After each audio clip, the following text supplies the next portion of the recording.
Fellow Africans, happy and prosperous new year to you. Have you ever wondered why governments of the developed world invest huge sums of dollars in media outlets to reach citizens of underdeveloped nations? Have you ever thought about that? For example, the British government spends 600 million euros annually on the BBC World Service, with a weekly audience of not less than 96 million people in Africa. That's a lot of number. You see, there is a battle for our mind out there. Hence the media investments by Western powers. A battle to condition the mind of Africans for strategic purposes. Steve Biko once said that the most powerful weapon in the hands of the oppressor is the mind of the oppressed. And I agree. In the words of George Orwell, the most effective way to destroy a people is to deny and destroy their own understanding of their history. Fellow Africans, as at this first day of the year 2021, the darkest thing about Africa is not a caricature image and misinformation out there. No.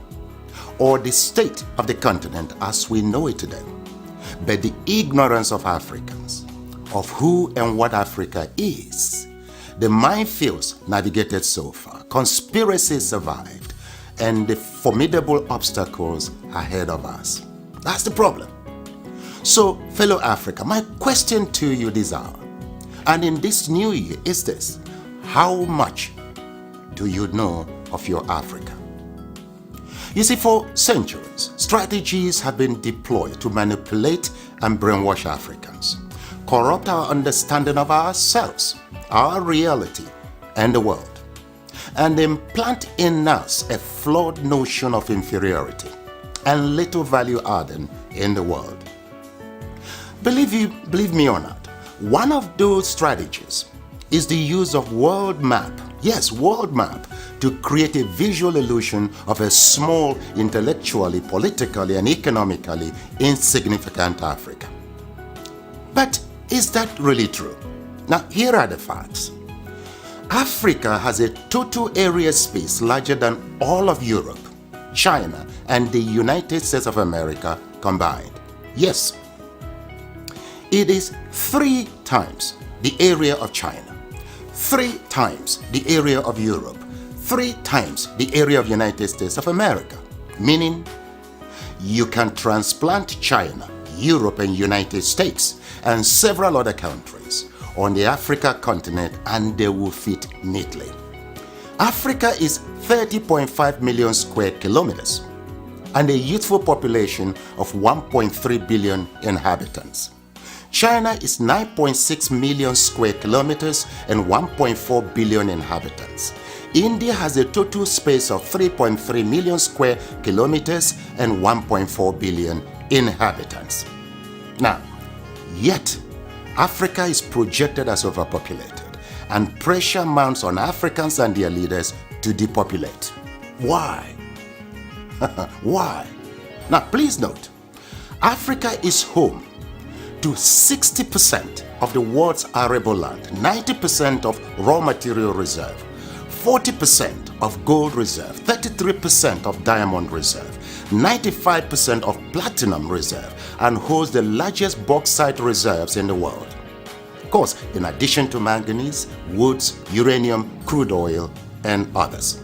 Yet, the continent is touted as the poverty capital of the world and ripe for depopulation. The question is, why? Well, President Jacques Chirac of France provides an illuminating insight.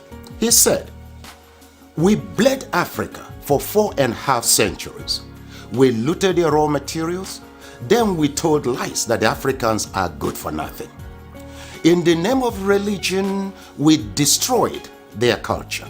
And after being made rich at their expense, we now steal their brains through miseducation and propaganda to prevent them from enacting black retribution against us," unquote. Well, put simply, for over 4 centuries, Africa is not in control of its resources. Look, a 2016 study of Africa by the NGO called War on Want reveals that 101 companies, mostly British, control $305 billion worth of platinum, $276 billion worth of oil, and $216 billion worth of coal at 2016 market prices. Yes, they own mines or mineral licenses in 37 African countries and control vast swaths of Africa's land, 4 times the size of the United Kingdom. Now look, Africa subsidizes the rest of the world by $32 billion annually. A 2017 report by Global Justice Now and other groups estimates that $161.6 billion enter into Africa, while $202.9 billion leave Africa almost every year. For example, in 2017, Africa received a total of $19.7 billion in aid, but paid back $18 billion in debt repayments.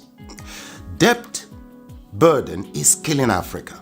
African governments have borrowed between 25 and 75% of their GDP, but with little or nothing to show for it. Africans in the diasporas remit not less than $32 billion annually, but multinational companies siphon $32.4 billion in profits and illicit financial outflows. Look, an estimated $29 billion are stolen via illegal logging, fishing and poaching annually. How can any continent, country or people accumulate and sustain wealth, growth and prosperity with such statistics? That's a great question. Well, look, hopefully, now you know your Africa better. Edmund Mbiaka once wrote, "Peace of mind always comes with knowing who you truly are, where you currently stand, where you positively need to be, and strongly believing in its possibility." Africa needs to control its resources, no doubt. For productive, patriotic, and effective leadership, we need our best and ablest citizens with fortified character in local, state, and federal governments.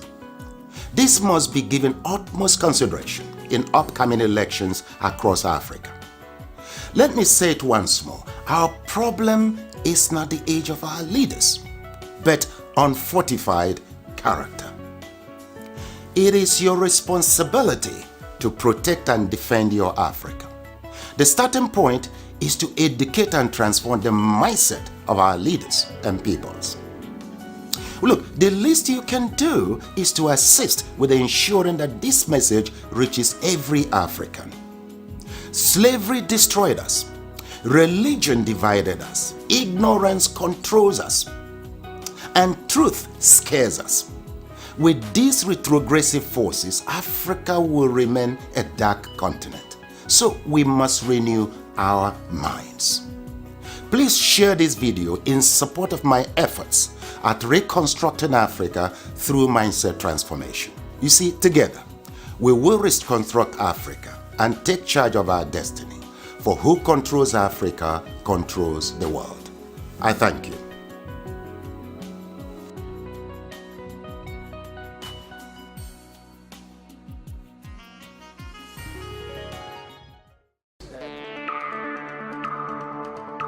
BVI Channel 1 News. I am Arsenal to the people. This is BVI Channel 1 Accent, where we address facts, questions. Abandon our brother Nnamdi Kanu. I'm a Biafran by indigenation. Biafra, so we can never deny our ancestors.